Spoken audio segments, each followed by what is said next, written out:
تو پچھلی بار ہم نے بات ختم کی تھی جنگ سلاسل پر، جہاں حضرت خالد بن ولید رضی اللہ تعالیٰ عنہ نے ہرمز کے لشکر کو ایک ایسی شکست دی جس نے فارس کی سلطنت کو ہلا کر رکھ دیا تھا۔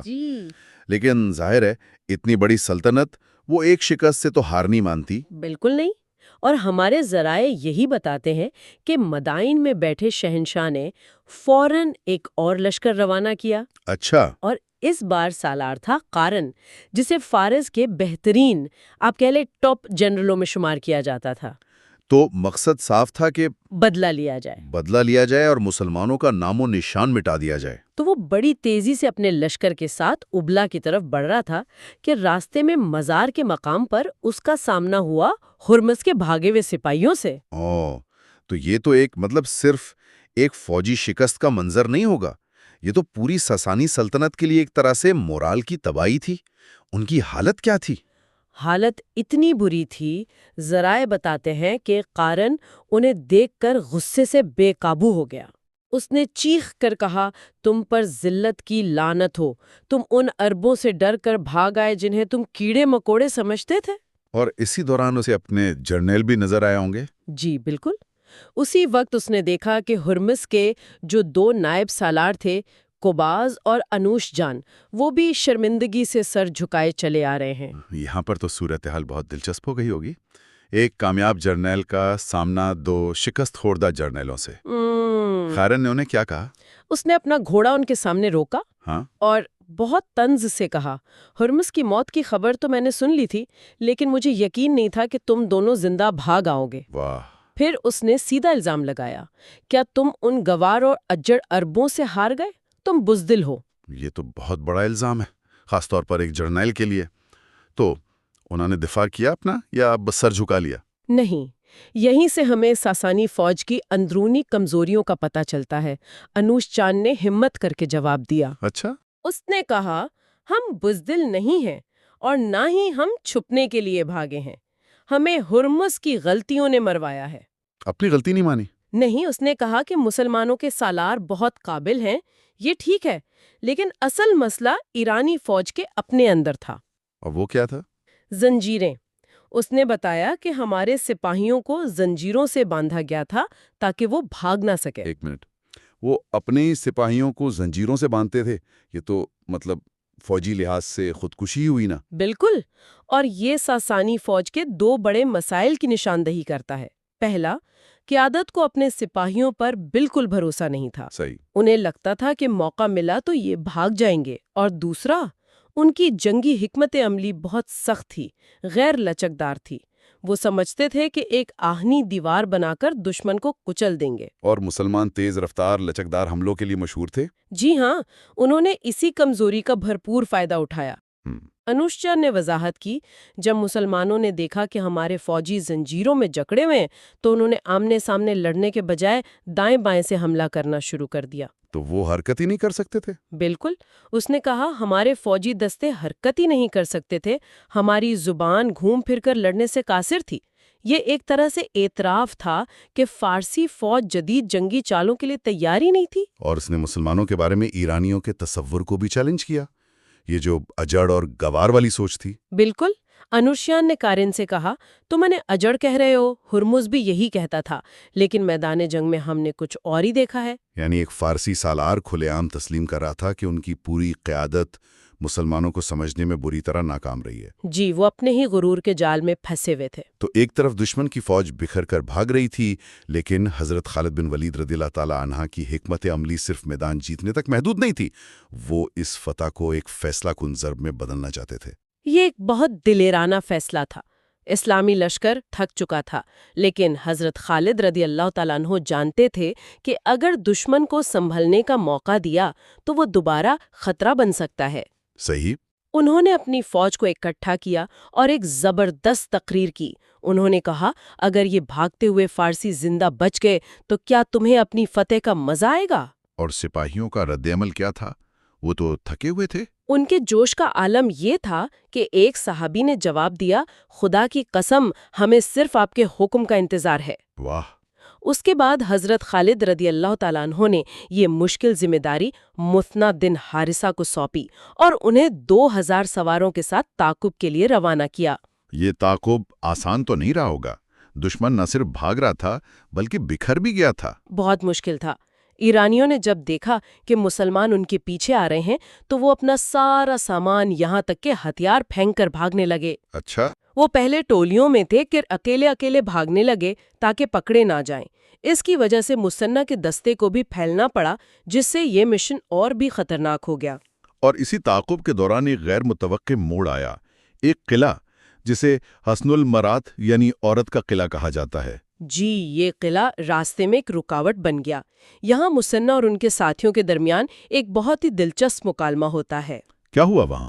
ان کے ایک ساتھی نے تشویش ظاہر کی کہ ایک عورت کے قلعے نے ہمارا راستہ روک لیا ہے، اور اس نے مذاقاً مسنہ پر شک کا اظہار بھی کیا۔ اچھا، کس طرح کا شک؟ کہ کہیں وہ قلعے کی مالکہ کی خوبصورتی سے متاثر نہ ہو جائیں۔ یہ تو کافی سنگین بات تھی، اس سے تو مشن پر بھی سوال اٹھ سکتا تھا۔ مسنہ نے کیا جواب دیا؟ یہیں پر مسنہ کی ذہانت اور دور اندیشی سامنے آتی ہے۔ انہوں نے کہا، میں صرف ان بھاگے ہوئے سپاہیوں کے پیچھے نہیں آیا۔ تو پھر؟ میرا اصل ہدف وہ فارسی فوج ہے جو ہرمز کی مدد کے لیے آ رہی ہوگی۔ مجھے یقین ہے کہ ان کی کمک راستے میں ہوگی اور میں اسے یہیں روکنا چاہتا ہوں۔ واہ، یعنی وہ صرف ماضی کا حساب نہیں کر رہے تھے بلکہ مستقبل کے خطرے کو پہلے ہی ختم کرنا چاہتے تھے۔ یہ تو ایک شطرنج کی چال لگتی ہے۔ بالکل، اور پھر انہوں نے اس جنگ کی اصلی حقیقت کو واضح کیا۔ انہوں نے کہا، یہ بادشاہوں کی جنگ نہیں، یہ عقیدوں کی جنگ ہے۔ شہنشاہ فارس کو اپنی سلطنت کی فکر ہے اور ہمیں اللہ کی رضا کی۔ ہم اپنے نبی صلی اللہ علیہ وسلم کی عزت کی خاطر لڑ رہے ہیں۔ تو اس قلعے کا کیا بنا؟ مسنہ تو آگے بڑھنا چاہتے تھے لیکن یہ قلعہ راستے میں تھا۔ انہوں نے اپنے بھائی مرنی کو تقریباً 300 سے 400 سواروں کے ساتھ قلعے کا محاصرہ کرنے کا حکم دیا اور خود آگے بڑھ گئے۔ ٹھیک۔ مرنی نے قلعے کا محاصرہ کیا اور اس کی مالکہ سے بات چیت شروع کی۔ اور اس بات چیت میں کیا ہوا؟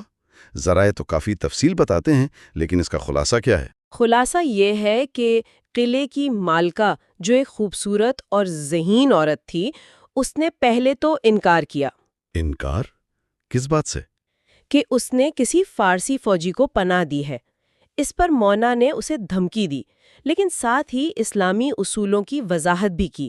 انہوں نے کہا، ہم عورت پر ہاتھ نہیں اٹھاتے، لیکن اگر تم نے جھوٹ بولا تو ہم قلعہ تباہ کر دیں گے۔ اچھا۔ بہتر ہے کہ دروازہ کھولو، ہم صرف تلاشی لیں گے اور تمہارے کسی آدمی یا چیز کو ہاتھ نہیں لگائیں گے۔ یہ ایک بہت ہی غیر معمولی مطالبہ تھا۔ عام طور پر فاتح فوجیں ایسا سلوک تو نہیں کرتی؟ بالکل نہیں۔ اس کا نتیجہ یہ نکلا کہ عورت ڈر گئی اور اس نے دروازہ کھولنے کا حکم دے دیا۔ اور تلاشی ہوئی؟ جی، مونا نے اپنے سپاہیوں کو سختی سے حکم دیا کہ کسی چیز کو ہاتھ نہ لگایا جائے۔ تلاشی لی گئی اور قلعے میں کوئی ایرانی سپاہی نہیں ملا۔ اس واقعے کا اس عورت پر کیا اثر ہوا ہوگا؟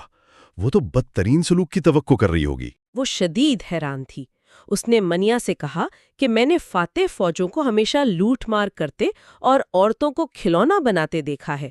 تم لوگ بالکل مختلف ہو۔ تمہارے اس کردار نے مجھے بہت متاثر کیا ہے۔